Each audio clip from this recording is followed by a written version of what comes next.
नमस्कार दुनिया हालचाल को स्वागत करुछि मु संजय। आसंतु नजर पकाइबा वर्तमान रो मुख्य खबर उपरे। भुवनेश्वर बाणी विहार ओभर ब्रिज उपर युवक मुंड विहीन मृतदेह उद्धार। बेक और गोड़े गभीर आघात लगी देखा मिलता बेले वर्तमान पर्यंत मृतक परिचय स्पष्ट एवं खबर पाई मंचेश्वर स्थान पुलिस घटनास्थल पहुंची अधिक तदंत जारी रखी। दिल्ली 17टी विधानसभा आसन पर मुख्य निर्वाचन आयुक्त राजीव कुमार निर्वाचन तारीख घोषणा करछन्ती। निर्वाचन पर चलित मास 10 तारीख रे विज्ञप्ति प्रकाश पाइबो। जनवरी 17 रे प्रार्थीपत्र दाखलर शेष दिन थिया बेले 18 रे प्रार्थीपत्र जांच हेबो एवं जनवरी 20 प्रार्थीपत्र प्रत्याहार शेष दिन रहइबो।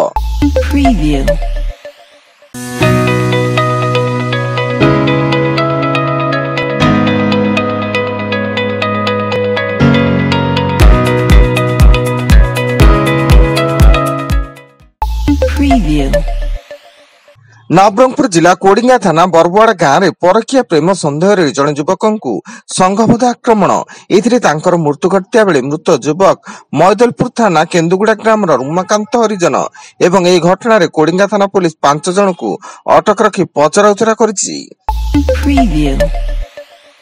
कटक जिला नरसिंहपुर अंतर्गत खेसरा रेभिन्यू जंगल रे दंता हाथी को हत्या करी दांत काढ़ी नेले दुर्बृत्त माने हाथीटी को प्राय सप्ताह पूर्व हत्या करथिबा अनुमान करा जाउता बेले वन विभाग पक्षरु हाथीर शव व्यवच्छेद करा जायछि एवं मृत्युर कारण जानिबा पई ओयूएटी सहायता रे तदंत आरंभ होईछि। चीन रे आतंक रचिथिबा एचएमपीवी भूताणु भारत रे धीरे धीरे व्यापिबा आरंभ कलानी। गत 2 दिन मध्य संक्रमितों संख्या 8 को वृद्धि पाई। कर्नाटक और गुजरात रे 6 जन पॉजिटिव चिन्हित होता बेले महाराष्ट्र नागपुर रे एचएमपीवी भूताणु रे 2 जन संक्रमित चिन्हित होइचंती। Preview. Audio Jungle.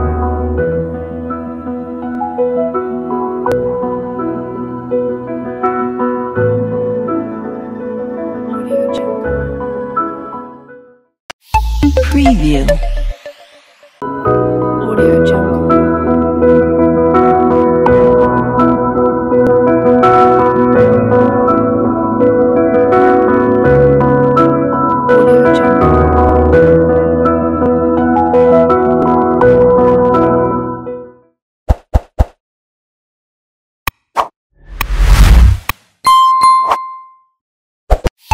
Preview.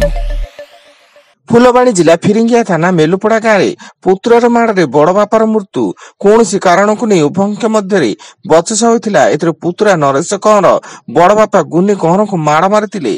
खबर पाई पुलिस घटनास्थल पहुंची अभियुक्त पुत्रा को अटक रखी पचराउचरा जारी कर। आज भुवनेश्वर जनता मैदान रे आरंभ होइछि 3 दिनिया प्रवासी भारतीय सम्मेलन जाको संबोधन करछन्ती ओडिशार मुख्यमंत्री मोहन चरण माझी, वैदेशिक मंत्री एस जयशंकर एवं केंद्र युव और क्रीड़ा मंत्री डॉक्टर मनसुख मांडविया एवं आसंता काली प्रवासी भारतीय दिवस रो उद्घाटन उत्सव रे जोग देबे प्रधानमंत्री Narendra Modi.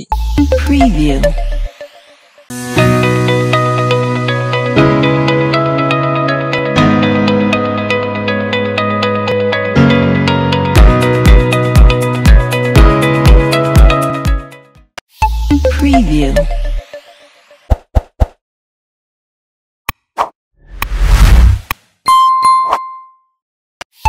Preview.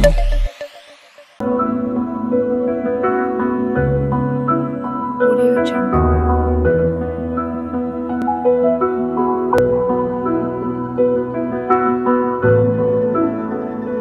Audio Jungle. Preview. Assam रो डिमा हसाओ जिले में बन्या हेतु राट होल कोयला खनि भितर फसी रही 9 जन खनि खननकारी जनकर मृतदेह उद्धार होइछि। सेना एवं एनडीआरएफ टीम समेत एकाधिक एजेंसी खनि रे फसी रही श्रमिकों को उद्धार करने पुरी जिला कृष्ण प्रसाद ब्लॉक रे बर्ड फ्लू संदेह विभिन्न कुकुड़ा फार्म रे बहु संख्यार कुकुड़ा मरिथिबा सूचना मिलिछि एवं किछि स्थान रे काउ मरु पड़िथिबारु ए अंचल रे बर्ड फ्लू होइतिबा नै संदेह करा जाउछि। ଭୁବନେଶ୍ୱରରୁ ଗିରଫ ହାଇ ପ୍ରୋଫାଇଲ ଠକ ଦମ୍ପତି ହଂସିତା ଅନିଲଙ୍କ ଘରେ ଆୟ ବିଭାଗର ଚଢ଼ଉ। ଭୁବନେଶ୍ୱରରେ ଥିବା କମ୍ପାନୀ କାର୍ଯ୍ୟାଳୟ ଘର ସମେତ 12ଟି ସ୍ଥାନରେ ଏକସଙ୍ଗେ ଚଢ଼ଉ କରି ଅନେକ ଗୁରୁତ୍ୱପୂର୍ଣ୍ଣ କାଗଜପତ୍ର ଜବତ କରିଛି ଏବଂ ଠକ ଦମ୍ପତିଙ୍କୁ ରିମାଣ୍ଡରେ ଆଣି ଜେରା କରିବାକୁ କମିଶନରେଟ ପୋଲିସ ଅଦାଲତରେ ଆବେଦନ କରିଛି। Preview. ଏବଂ ମାଲକାନଗିରି ସୀମାନ୍ତ ଛତିଶଗଡ଼ ବିଜାପୁର ଓ ଦାନ୍ତପଡ଼ା ଜିଲ୍ଲା ମଧ୍ୟରେ ମାଓବାଦୀଙ୍କ ଆଇଡି ବିସ୍ଫୋରଣରେ ଶହୀଦ 8 ଯବାନ ଓ ମୃତ ଚାଳକଙ୍କୁ ଛତିଶଗଡ଼ ମୁଖ୍ୟମନ୍ତ୍ରୀ ବିଷ୍ଣୁଦେବ ସାଏ ଶ୍ରଦ୍ଧାଞ୍ଜଳି ଜଣାଇଛନ୍ତି ଏବଂ ଛତିଶଗଡ଼ ଉପମୁଖ୍ୟମନ୍ତ୍ରୀ ବି ଶର୍ମା, ମନ୍ତ୍ରୀ କେଦାର କାଶ୍ୟପ, ପୋଲିସ ବିଭାଗର ବରିଷ୍ଠ ଅଧିକାରୀମାନେ ଶ୍ରଦ୍ଧାଞ୍ଜଳି କାର୍ଯ୍ୟକ୍ରମରେ ସାମିଲ ହୋଇ ଶହୀଦଙ୍କ ପରିବାରକୁ ଭେଟି ସମବେଦନା ଜଣାଇଛନ୍ତି। Preview. ବର୍ତ୍ତମାନ ପାଇଁ ଏତିକି।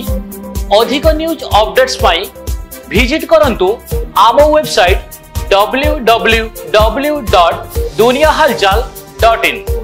ଧନ୍ୟବାଦ।